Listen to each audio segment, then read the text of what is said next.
Kebakaran melanda permukiman padat penduduk di Jalan Utan Panjang 3 Kemayoran, Jakarta Pusat, Jumat siang tadi. Api dengan cepat berkobar dan menyambar dari satu bangunan ke rumah lainnya. Kondisi bangunan rumah semi permanen yang terbuat dari material kayu membuat api semakin cepat menyebar hingga sulit dipadamkan. Warga sekitar menyebut ada 3 rumah yang terbakar, lalu terdengar beberapa kali suara ledakan yang disusul dengan kobaran api. Rumah ada 3 rumah, Kak, Pak. Kurang lebih 3 rumah ya? Kurang lebih 3 rumah. Dugaan sementara apa sih, Bang? Dugaan sementara saya juga kurang paham, Pak. Tapi ada sempat ledakan nggak, Pak?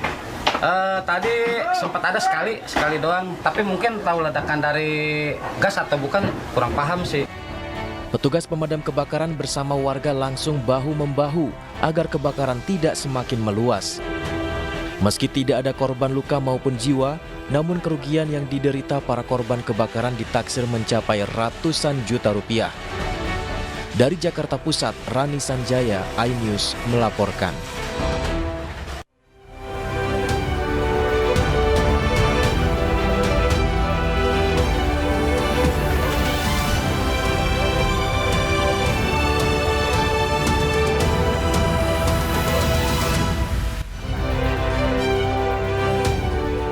Wamenkumham Edi Hiarich mengaku belum tahu soal penetapan tersangka dirinya, sementara KPK masih periksa saksi dan kumpulkan barang bukti.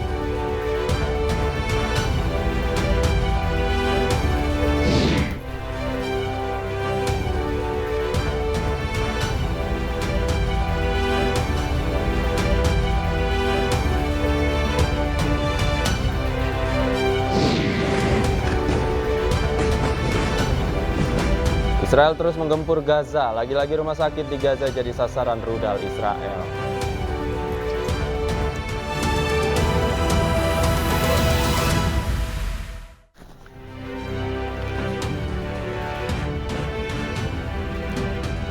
Selamat sore pemirsa, demikian tadi berita pilihan iNews sore hari ini bersama saya Davi Pratama. Pemirsa, usai diberhentikan dari Ketua MK Anwar Usman tak tinggal diam. Anwar Usman mengungkit sejumlah putusan perkara MK yang dinilai syarat kepentingan di era Jimli Asyidiki hingga Saldi Isra.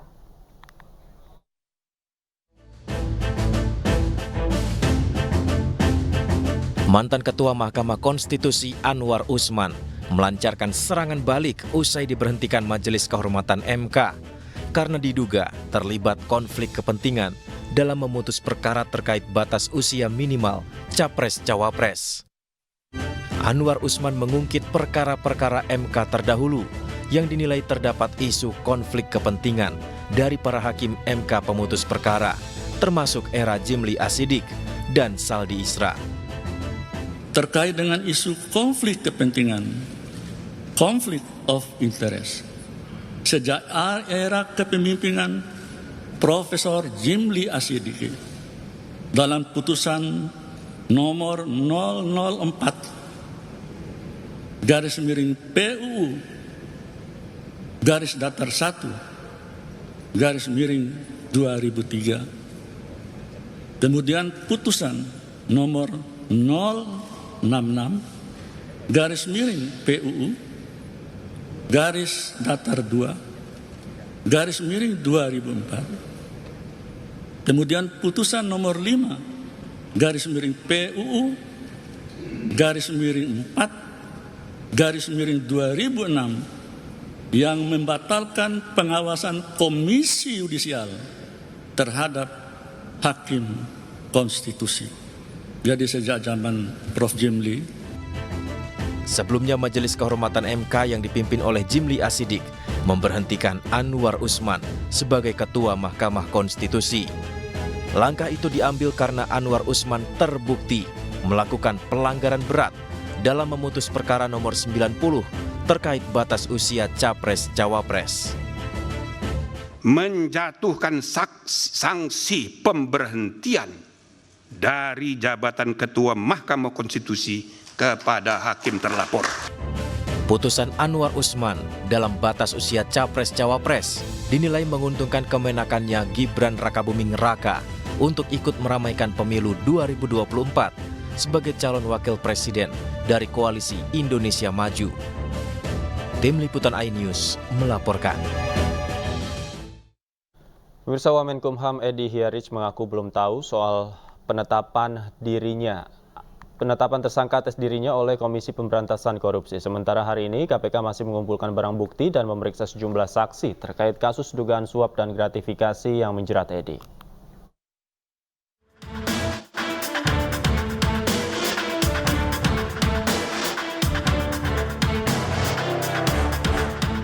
Wakil Menteri Hukum dan HAM Edward Omar Syarif Hiari atau Edi Hiari mengaku belum menerima surat perintah dimulainya penyidikan atau SPDP dari Komisi Pemberantasan Korupsi. Edi juga mengaku tak tahu soal penetapan tersangka dirinya. Sementara itu pihak Kementerian Hukum dan HAM akan berkoordinasi lebih lanjut terkait pemberian bantuan hukum untuk Edi. Sebelumnya KPK menetapkan Wakil Menteri Hukum dan HAM Edi Hiari sebagai tersangka kasus dugaan suap dan gratifikasi. Edi menjadi tersangka bersama 3 orang lainnya. Hingga kini KPK masih mengumpulkan barang bukti dan memeriksa sejumlah saksi. Dugaan korupsi di Kemenkumham kan kemarin kami sudah jelaskan ya, memang sudah naik proses penyidikan, kemudian semalam pimpinan Pak Alex juga sudah menjelaskan, saya kira sudah jelas. Sekarang adalah proses menyelesaikan kumpulan alat bukti, kemudian pemeriksaan saksi, pasti kemudian kami agendakan ke depan. Jadi kami berharap teman-teman tunggu dulu, nanti setiap perkembangannya pasti kami sampaikan terkait hal itu gitu ya. Kami butuh waktu, kami butuh proses untuk menyelesaikan sebuah perkara, karena tentu kami juga tidak ingin gerusa-gerusu begitu ya, tetapi kemudian tidak memperhatikan aspek formil gitu ya, aspek material dari perkara itu sendiri. Karena tentu ada proses panjang sampai kemudian kami akan bertanggungjawabkan seluruh hasil proses penyidikan ini di depan Majelis Hakim Pengadilan Tindak Pidana Korupsi. Kasus yang menjerat Edi bermula dari laporan Indonesia Police Watch atau IPW. IPW menyebut Edi menerima gratifikasi senilai 7 miliar rupiah. Gratifikasi terkait penyalahgunaan kewenangan Edi dalam sengketa kepemilikan saham PT Citra Lampia Mandiri, perusahaan pemilik konsesi 2.000 hektar tambang nikel di Luwu Timur. Namun Edi membantah dan menilai laporan IPW adalah fitnah. Edi Hiari, pria kelahiran Ambon, Maluku 50 tahun lalu ini, menjabat sebagai Wamenkumham sejak 2 tahun lalu. Edi dikenal sebagai salah satu profesor muda di bidang hukum yang bertalenta. Edi merupakan guru besar hukum pidana Fakultas Hukum Universitas Gadjah Mada, Yogyakarta. Di karir hukumnya, Edi pernah menjadi ahli dalam tim hukum Joko Widodo Ma'ruf Amin saat sidang sengketa hasil Pilpres 2019 di Mahkamah Konstitusi. Ia juga pernah menjadi saksi ahli dalam sidang kasus penodaan agama yang menjerat mantan Gubernur DKI Jakarta Basuki Cahayapurnama. Selain itu, Edi juga pernah hadir sebagai saksi ahli dalam sidang kasus pembunuhan berencana menggunakan kopi sianida 2016 lalu. Dalam laporan harta kekayaan penyelenggaraan negara, Edi tercatat memiliki kekayaan senilai 20,6 miliar rupiah. Dari Jakarta, tim liputan iNews melaporkan.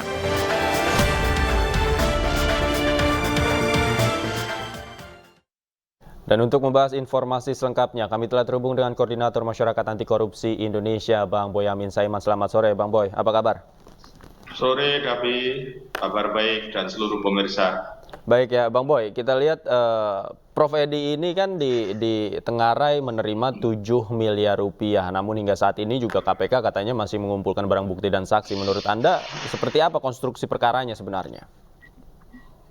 Berdasarkan pengumuman Pak Alex Marwata kemarin kan 2 minggu yang lalu sudah naik penyidikan, sudah ada SPDP, dan tentunya standar KPK dimulainya penyidikan itu kan berarti ada tersangkanya, dan nampaknya kemarin tersirat sudah tersangkanya termasuk yang bersangkutan. Nah, justru kalau sekarang hari ini mengatakan pihak Kementerian Hukum HAM mengatakan Pak Edi belum menerima SPDP, itu agak janggal. Ini pasti ada yang bohong nih, gitu loh, kira-kira dari salah satu. Karena berdasarkan putusan Mahkamah Konstitusi, itu SPDP itu dikirim harus maksimal 7 hari. Dan kalau sudah 2 minggu, berarti kan lebih dari itu. Apakah KPK yang berbohong, kemudian ternyata belum dikirim SPDP-nya, atau di SPDP dikirim ke alamat yang salah, misalnya gitu. Tapi rasanya KPK enggak. Menurut saya itu sesuatu yang janggal aja, karena KPK setahu saya tertib untuk mengirimkan SPDP sebelum 7 hari.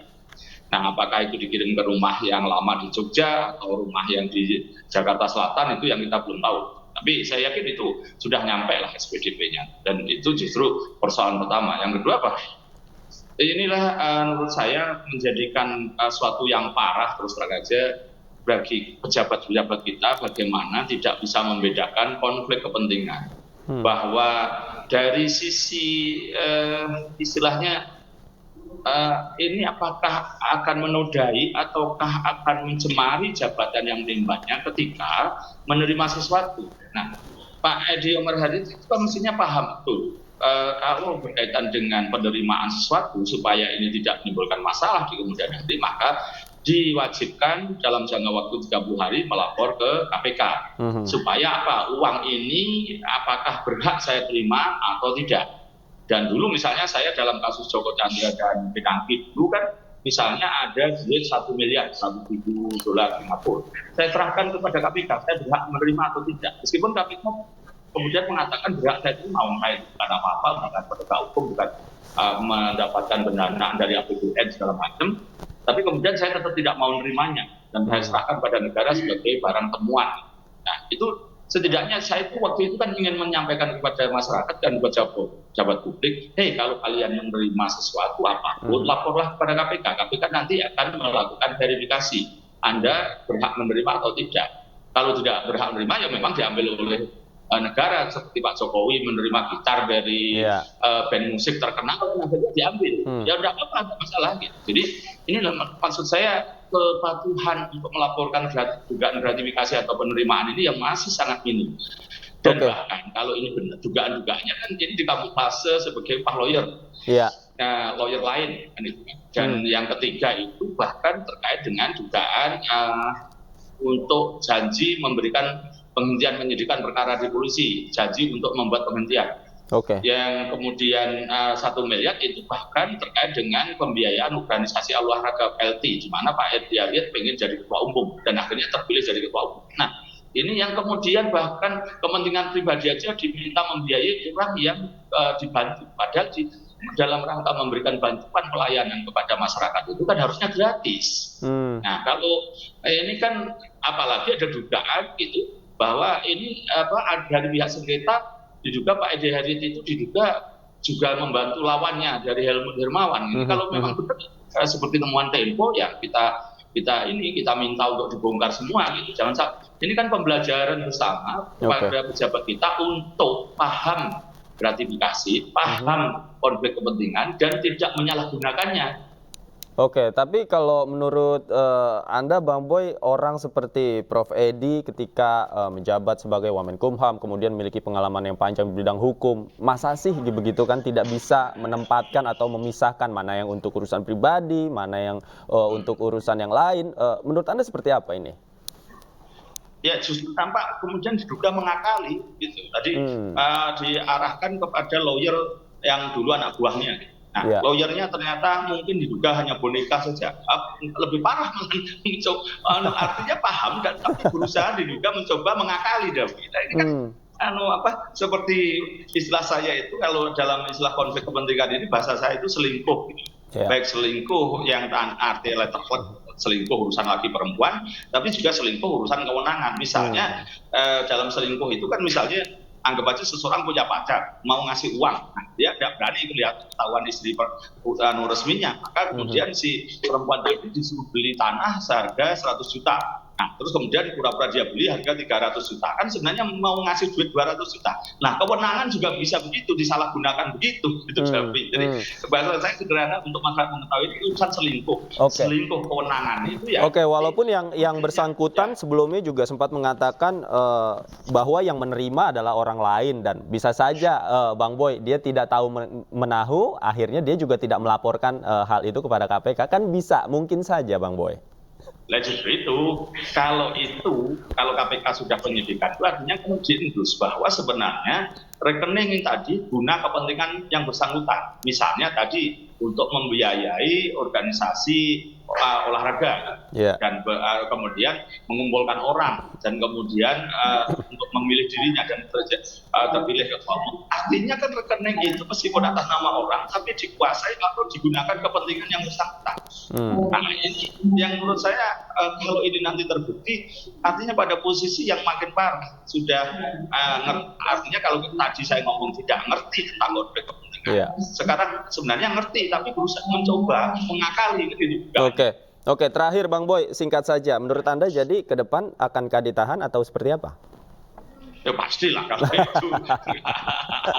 Jangan ditanya itu pasti kalau dipanggil bahkan tidak datang ya ditangkap kan gitu. Kalau dipanggil sebagai tersangka ya pasti ditahan. Pasti ditahan. Kecuali Pak Edi kemudian dalam waktu yang masih ada itu mengajukan pra peradilan dan dikabulkan ya status tersangka dan penyidikannya berhenti bahwa beliau tidak menerima gratifikasi bahwa itu yang menerima orang lain. Ya kita tunggu aja lah. Semua punya hak untuk saling mengungkap dan dalil hukumnya baik pada posisi penegak hukumnya maupun tersangkanya maupun pelapor korbannya. Ada pelapor korbannya merasa bahwa ini adalah sebagai pemerasan. Sementara kalau ini dikonstruksikan itu suap dan gratifikasi oleh KPK. Mana nanti yang bisa dibuktikan itu. Tapi sebenarnya pasal 11 itu pejabat negara yang tidak melaporkan penerimaannya dalam jangka waktu 30 hari kenapa ketentuan gratifikasi. Baik, masing-masing punya dalilnya sendiri ya. Namun kita lihat nanti ujungnya akan kemana nih, kita lihat bersama. Apakah betul kata Bang Boy nanti akan ditahan. Terima kasih Bang Boyamin Saiman sudah bergabung bersama kami di Ainews Sore Selamat Sore. Untuk menjaga netralitas ASN, TNI, dan Polri dilarang melakukan interaksi melalui media sosial dan menghadiri segala bentuk kegiatan terkait pemilu 2024. Sementara itu, TPN Ganjar Mahfud kecewa terhadap anggota kepolisian yang mendatangi kantor DPC PDIP Solo karena dinilai sebagai bentuk intervensi.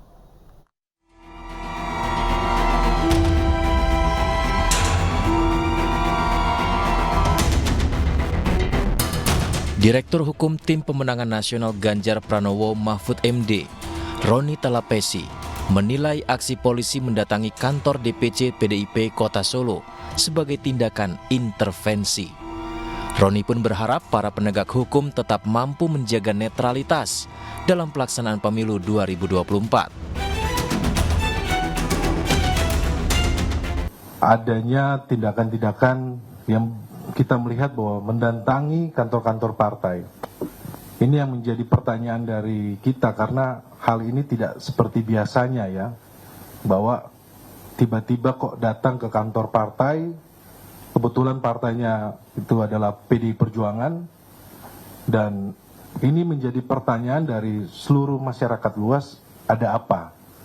Kegiatannya mereka mendatangi, kemudian ada foto dan juga pun mereka mengklarifikasi bahwa ada katanya dalam rangka patroli ya. Tetapi sekali lagi bahwa kita tidak mau proses-proses ini tercederai sehingga apa yang dilihat oleh masyarakat dan masyarakat bisa menilai bahwa ada dugaan upaya-upaya untuk melakukan intervensi. Tentunya langkah apa yang kita akan lakukan ke depannya adalah tim hukum, kita akan membuatkan posko pengaduan di tingkat TPN dan juga nanti ada posko pengaduan di tingkat daerah. Sementara itu sebelumnya Kapolresta Solo Kombes Pol Iwan Saktiadi menegaskan aktivitas itu merupakan patroli rutin jelang pemilu. Menurutnya tak hanya kantor DPC PDIP yang didatangi, tetapi juga seluruh kantor parpol, kantor KPU, dan kantor Bawaslu. Apa urgensinya jauh sebelum masa kampanye? Kalau setelah pencoblosan untuk pengawasan dari surat suara dan lain sebagainya mungkin masuk akal seperti yang dilakukan 2019. Tapi jauh sebelum masa kampanye ini sebuah pertanyaan besar dan ini patut ditanyakan kepada pihak Polres di Jawa Timur.